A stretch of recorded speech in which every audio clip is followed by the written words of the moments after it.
தொடர்ந்து ஒரு 2-3 நாட்களாக சமூக வலைதளங்களில் வந்து திமுகவோட அராஜகங்கள் அப்படின்னு சொல்லிட்டு பல்வேறு விஷயங்கள் வந்துக்கிட்டு இருக்கு.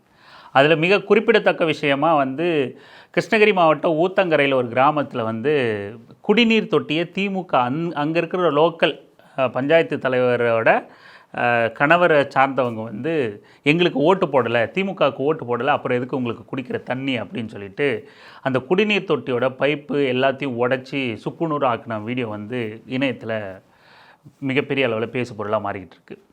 அந்த விஷயத்தை வீடியோ வெளியிட்டு புகார் கொடுத்து ஒரு பக்கம் அந்த ப்ராசஸ் போயிட்டு இருக்கும்போது யார் புகார் கொடுத்தாங்களோ அவரையே விடியற் காலையில் 5-5:30 மணிக்கெல்லாம் போய் காவல்துறை கைது செய்தது மேலும் கூடுதல் பரபரப்பை ஏற்படுத்திட்டு இருக்கு. கம்ப்ளைண்ட் நான் கொடுக்குறேன், பைப் பொடிச்சதுக்கான எல்லா விதமான வீடியோ ரெக்கார்டும் நான் கொடுக்குறேங்க. கம்ப்ளைண்ட் கொடுத்த என்னையே வந்து அரெஸ்ட் பண்றதுக்கு இன்னைக்கு போலீஸ் வந்திருக்குங்க. இதுதாங்க வந்து திமுக ஆட்சியில தேர்தலுக்கு பின்னாடி போலீஸினுடைய அராஜகம். இது குடிமக்களுக்கு தண்ணி இல்லைன்னு சொல்லி தண்ணி கேட்டு மனு கொடுத்த என்னையே அரெஸ்ட் பண்றதுக்கு விடிய கால 4 மணிக்கு வந்து போலீஸ் வந்திருக்கு. நேத்து கவுண்டர் கம்ப்ளைண்ட் கொடுத்திருக்கிறான்ற விஷயம் எனக்கு தெரியும், எஃப்ஐஆர் போட்டுக்கிறாங்கன்ற விஷயம் தெரியும். குடிதண்ணி கேட்டதுக்காக ஓடி ஒளிய வேண்டிய அவசியம் எனக்கு கிடையாது. நான் கைதாகிறேன். தமிழ்நாடு அரசாங்கம் இல்ல தேர்தல் ஆணையம் உடனடியாக இதுக்கு ஒரு முடிவை பண்ணணும்.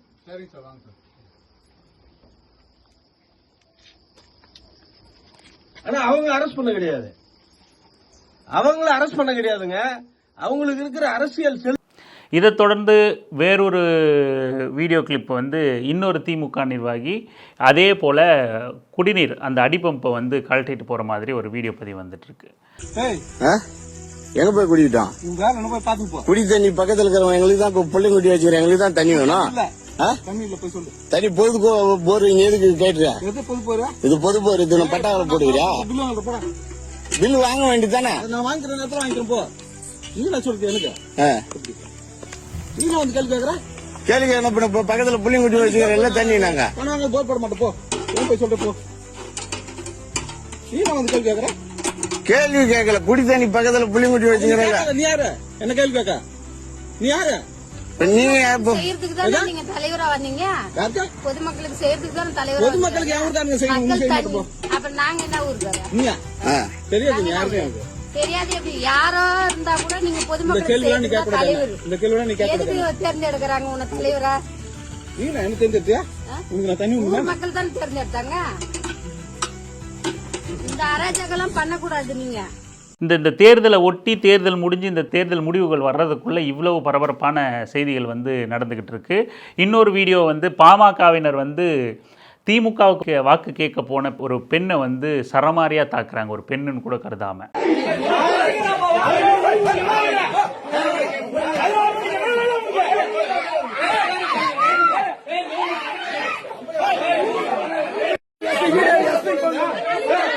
பல்வேறு செய்திகள் வந்த வண்ணமாகவே இருக்கு.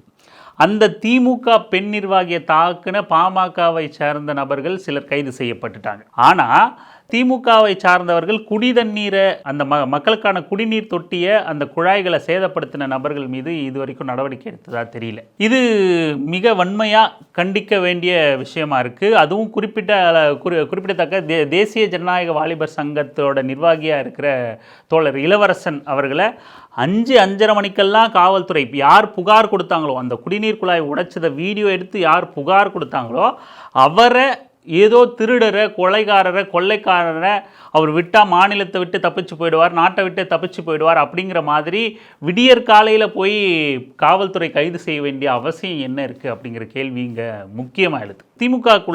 திமுகவோட கொள்கை ஒரு மாதிரியாகவும் ரூட் லெவலில் இருக்கிற திமுகவோட நிர்வாகிகள் வந்து இந்த மாதிரி பல்வேறு இடங்களில் மக்களுக்கு எதிரான நடவடிக்கைகளில் ஈடுபடுறதும் வந்து கடுமையான அதிருப்தியை திமுக எதிராக ஏற்படுத்துது அப்படிங்கிறத திமுக தலைமை கவனத்தில் கொள்ளுதா என்னன்னு தெரியல. இது போன்ற விஷயங்களை உங்கள் நிர்வாகிகளை நீங்கள் எப்படி இதை என்கரேஜ் பண்ணுவீங்க? இது எப்படி உங்களுக்கு உங்கள் கட்சிக்கு ஒரு சாதகமான சூழலை வந்து உருவாக்கி தரும்? ஒரு மேடையில் கூட நம்ம யாரோ ஒருத்தர் சொன்னதை கேள்விப்பட்டோம். கலைஞர் வந்து நாம் மக்களுக்கு ஒரு நலத்திட்டங்களை செஞ்சதுனாலேயே நல்லது செஞ்சதுனாலேயே அவங்க நன்றியோடு இருப்பாங்க நம்ம எதிர்பார்க்கக்கூடாது. அவங்க என்ன தீர்ப்பளித்தாலும் அதை நம்ம ஏற்றுக்கணும், மக்கள் முடிவை நம்ம ஏற்றுக்கணும் அப்படின்னு சொல்லுவார் கலைஞர் அப்படின்னு பலர் சொல்லி நம்ம கேள்விப்பட்டிருக்கோம். அது இந்த திமுக நிர்வாகிகளுக்கு தெரியாதா? திமுகவினருக்கு வாக்களிக்கலைன்னா நீங்கள் அவங்க குடிநீர் தொட்டியை போய் உடைப்பீங்களா? குடிநீர் குழாய்களை போய் உடைப்பீங்களா? அந்த வீடியோ கிளிப்பை கூட பாருங்கள்.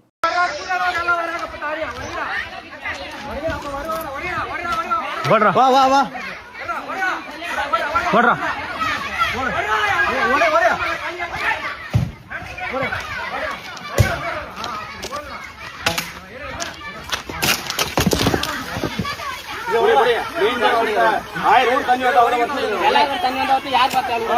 எல்லாம் கட் பண்ணி போங்க.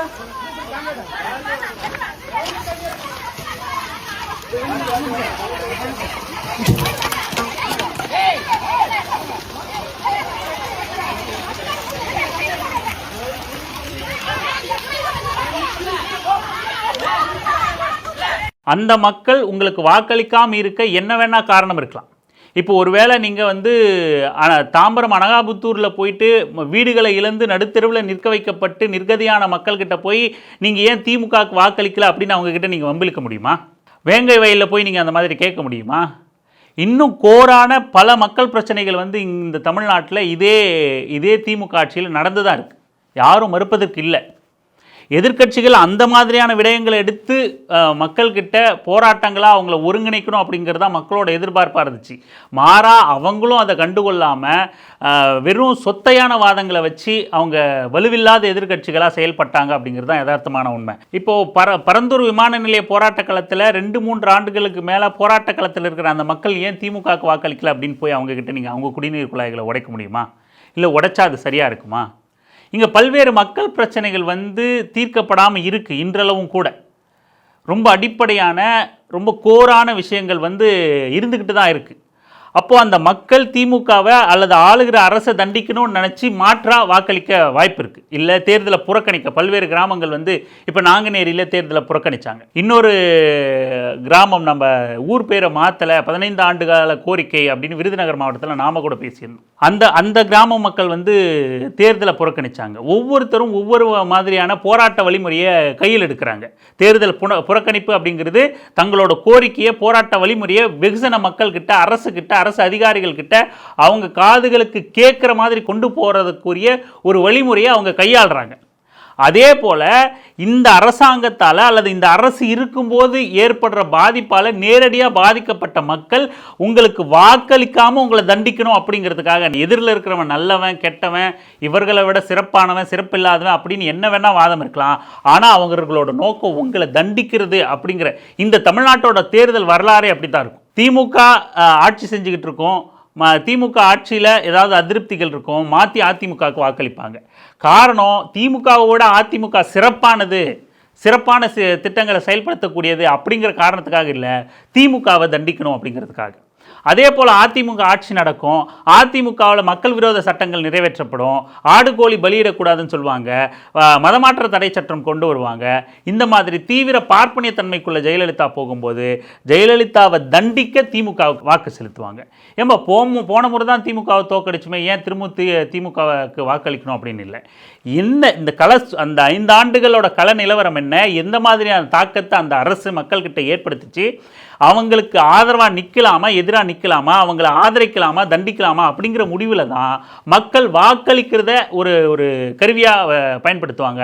அதனால தான் வந்து இங்கே அப்படியே ஒரு அலை அப்படிங்கிறது வந்து தமிழ்நாட்டில் வீசாது. தேர்தல் அந்த நேரம் வரைக்கும் கடைசியாக அந்த தேர்தல் வாக்களிக்கிற வரைக்கும் வந்து மக்கள் வந்து அரசியல்வாதிகளை ஒரு குழப்பத்துக்குள்ளே வச்சுருப்பாங்க. நீ அவ்வளோ சீக்கிரம் நீ தான் ஜெயிப்ப அப்படிங்கிற ஒரு நம்பிக்கை உனக்கு கொடுக்க மாட்டேன், அவனை பயந்துக்கிட்டே இரு, மக்களோட இணக்கமாக இரு, மக்கள் பிடியிலே நீ இருக்கணும், உன் சட்டப்பிடி மக்கள்கிட்ட இருக்கணும் அப்படிங்கிறது தான் தமிழ்நாட்டு மக்களோட சைக்காலஜி. அப்படி இருக்கும்போது உனக்கு வாக்களிக்கல, திமுகவுக்கு உதயசூரியன் சின்னத்தில் வாக்களிக்கல அப்படிங்கிறதுனால போய் அந்த குடிநீர் குழாய்களை தொட்டி அடித்து நொறுக்கிறது என்ன நியாயம்? நொறுக்குனதோடு மட்டும் இல்லாமல் அதை வீடியோ எடுத்து புகாராக கொடுத்த குடிநீருங்கிறது அடிப்படை வாழ்வாதார பிரச்சனை. அதை எதிர்த்து ஒரு இளைஞர் வந்து துணிச்சலாக அந்த அதிகாரம் பொருந்தியவர்களாக நீங்கள் இருந்தாலும் அதை எதிர்க்கிற துணிச்சல் மக்களுக்காக களத்தில் நிற்கிற இயக்கமாக ஒன்றிணைச்சிருக்கிற இளைஞர்கள்கிட்ட இருக்குது. அந்த இளைஞராக இருக்கிற இளவரசன் வந்து தேசிய ஜனநாயக வாலிபர் சங்கத்தில் பொறுப்பாளராக இருக்கிற இளவரசன் வந்து அப்படியான துணிச்சலான ஒரு முடிவை எடுத்து அந்த மக்களுக்காக துணை நிற்கும் போது அவரை விடியற் காலையில் 5:30 மணிக்கு காவல்துறை வந்து ஏதோ திருடனை பிடிக்கிற மாதிரி போய் பிடிக்குது அப்படின்னா இந்த காவல்துறை எதுக்காக யாருக்காக வேலை செய்து பாருங்கள்.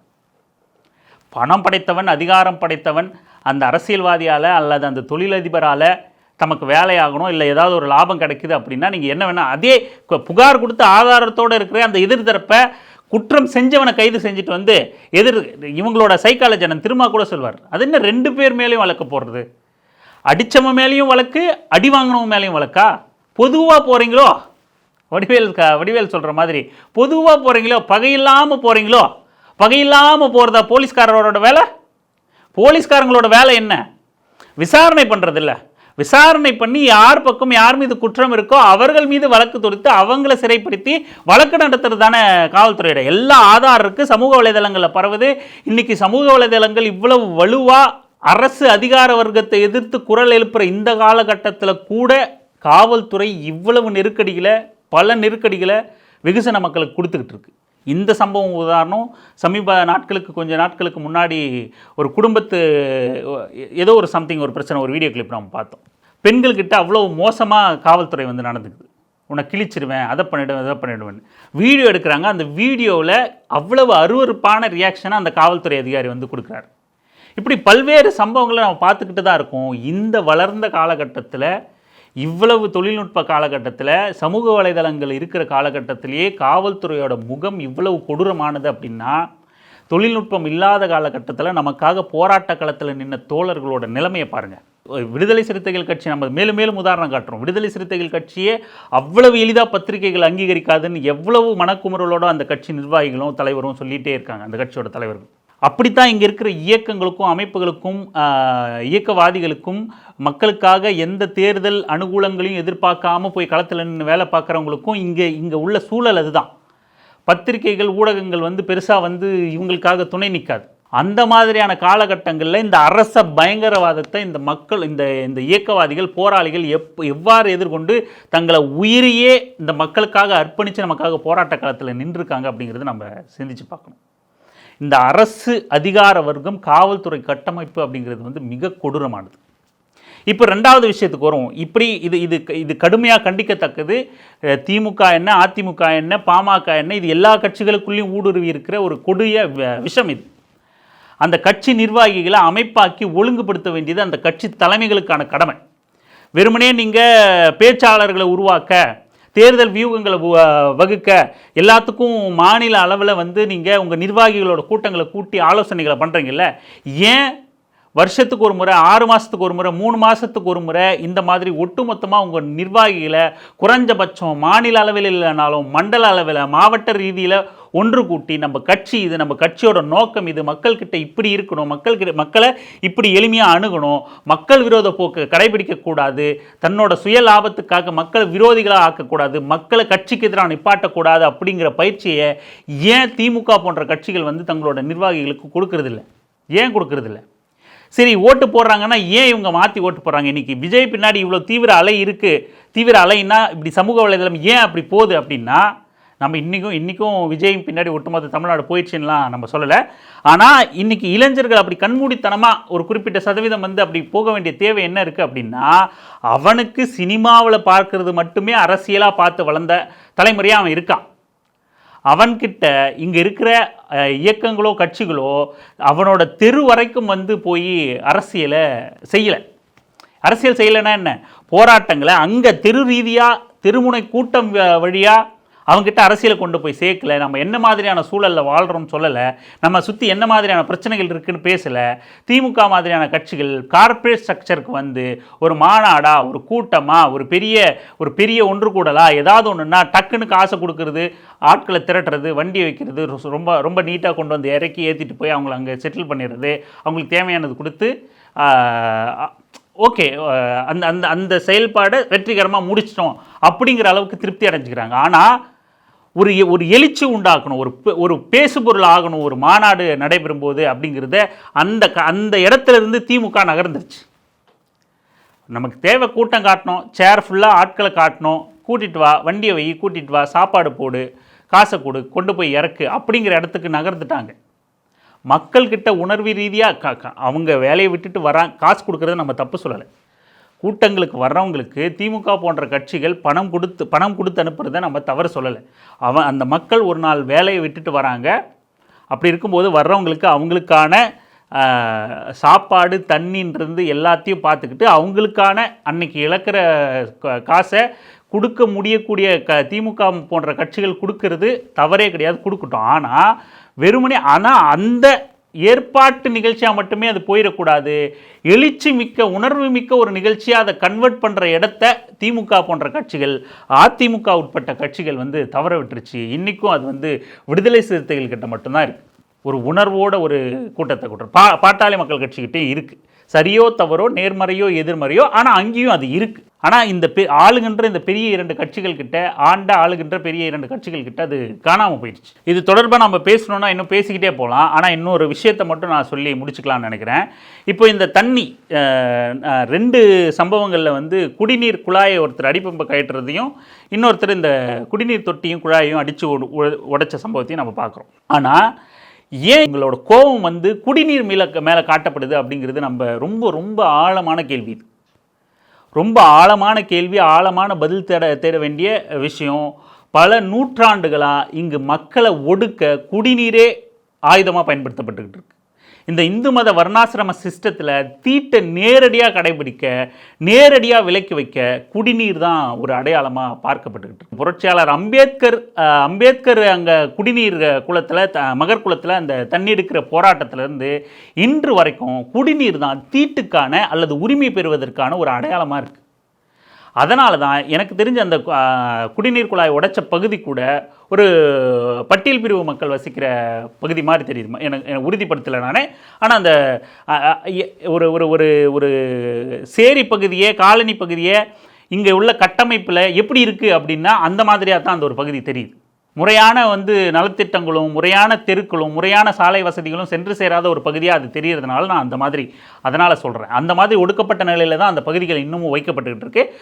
அதே போல் இந்த மாதிரியான அரசியல்வாதிகள் ரொம்ப எளிமையாக ஒடுக்குமுறையாக இந்த மாதிரி ஜஸ்ட் லைக் தட் அப்படின்னு போயிட்டு குடிநீரை அடித்து உடைச்சிட்டு வரதெல்லாம் அந்த மக்கள்கிட்ட தான் ரொம்ப எளிமையாக அந்த மாதிரி பண்ணுறாங்க. ஊர் தெருக்களில் அந்த மாதிரி பண்ணுறதில்ல. இப்போ இதை நம்ம பேசணுன்னா இன்னும் பேசலாம். நான் இந்த விஷயத்தை மட்டும் சொல்லி முடிச்சுக்கிறேன்.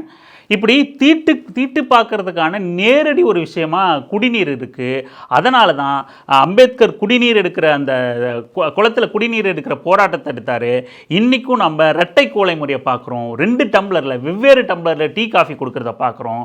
தண்ணியை கொடுக்கும்போது சொம்பில் கொடுக்காம படியில் கொடுக்குறதும், பிளாஸ்டிக் கப்பில் கொடுக்குறதையும் இன்றளவும் நம்ம பார்த்துக்கிட்டு இருக்கோம். அதை விட கொடூரமாக மேலே தூக்கி கையில் இப்படி பிடிக்க வச்சு குடிக்க வைக்கிற அந்த தீட்டு முறையை நம்ம பார்க்குறோம். டீயிலிருந்து, தண்ணியிலிருந்து, இந்த மாதிரியான நீர் விஷயங்களில் மிக கொடூரமாக வெளிப்படையான தீட்டும் தீண்டாமையும் தண்ணீரில் பார்க்கப்படுது. ஒரு மக்களை அடக்கி ஒடுக்கணும், அவங்கள தன் வழிக்கு கொண்டு வரணும், அல்லது அவங்கள தண்டிக்கணும்னு நினைக்கிற இது மாதிரியான தற்குறி தடிமாட்டு அரசியல்வாதிகள், அறவேக்காட்டு அரசியல்வாதின்னு சொல்ல முடியாது அவங்கள. இந்த மாதிரியான மூளையற்ற அறிவிலிகள் கூட என்ன பண்ணுறான், நேரடியாக அந்த மக்களோட குடிநீரில் கை வைக்கணும்னு நினைக்கிறாங்க. உனக்கு எதுக்கு குடிக்க தண்ணி அப்படிங்கிறான். இது நம்ம ரொம்ப ஆழமாக சிந்திக்க வேண்டிய விஷயம். ஒரு மக்களை காலங்காலமாக குடிநீரை வச்சு ஒரு மத கட்டமைப்பும் அதிகார கட்டமைப்பும் எந்த மாதிரி விளையாடிக்கிட்டு இருக்கு அப்படிங்கிறத இன்றளவும் தொடரிக்கிட்டு இருக்கு. நேரடியாக ஒரு ஊர் மக்களையே தண்டிக்கணும்னா குடிநீரில் கை வைக்கணும்னு நினைக்கிறேன். வேங்கை வயல் அந்த மக்களை அவமானப்படுத்த, இழிவுபடுத்த குடிநீரில் கொண்டு போய் மலத்தை கலக்கிறான்.